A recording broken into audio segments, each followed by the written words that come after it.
Hello বন্ধুরা, তোমাদেরকে আমার একটা নতুন ভিডিওতে অনেক ওয়েলকাম। তো আজকে আমি তোমাদের সাথে শেয়ার করব হচ্ছে আমার একটা মর্নিং ড্রিঙ্ক।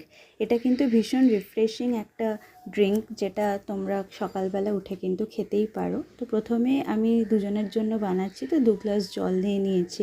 আর গ্লাসগুলো দেখো কত বড় বড়, কারণ আমি প্রেফার করি সকালে উঠেই বেশ অনেকটা জল খালি পেটে খেয়ে নেওয়ার। তো জলের মধ্যে একটু সামান্য আদা গ্রেট করে দিয়ে এটা ফুটতে দেবো জলটা।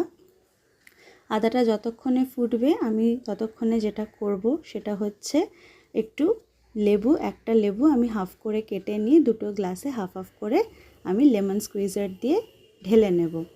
তারপরে আমি ওটার মধ্যে দিয়ে দেব একটু হানি, আর তারপরে জলটা ফুটে গেলে এই জলটা ছেঁকে আমি দিয়ে দেব। তো তোমরা প্রসেসটা দেখতে থাকো কিভাবে করছি, এবং তোমরাও প্রত্যেকে চেষ্টা করো প্রত্যেক দিন সকালে উঠে ফ্রেশ হয়ে যাওয়ার পরে একটা যে কোনো মর্নিং ড্রিঙ্ক দিয়ে শুরু করার। আমি কিন্তু প্রত্যেক দিন কিছু না কিছু মর্নিং ড্রিঙ্ক দিয়েই আমার দিনটা শুরু করি। আর যেদিনকে ধরো কোনো কারণে মিস হয়ে যায়, আমার কিন্তু ভীষণ ইনকমপ্লিট লাগে, মনে হয় কি একটা হলো না কি একটা হলো না। তো তোমরা কিন্তু এক এক দিন এক এক রকম মর্নিং ড্রিঙ্ক দিয়ে শুরু করতে পারো, যেমন জিরা জল, আজওয়ান ওয়াটার, তারপর সিনামন স্টিক ভিজিয়ে রেখে সেটা খেতে পারো, লেমন গ্রাস ফুটিয়ে খেতে পারো। এরকম নানান রকম মর্নিং ড্রিঙ্ক তোমরা কিন্তু খেতেই পারো। তো দেখো, এটা সব কিছু দিয়ে একটু স্টার করে নিলেই আমাদের রেডি। Thank you.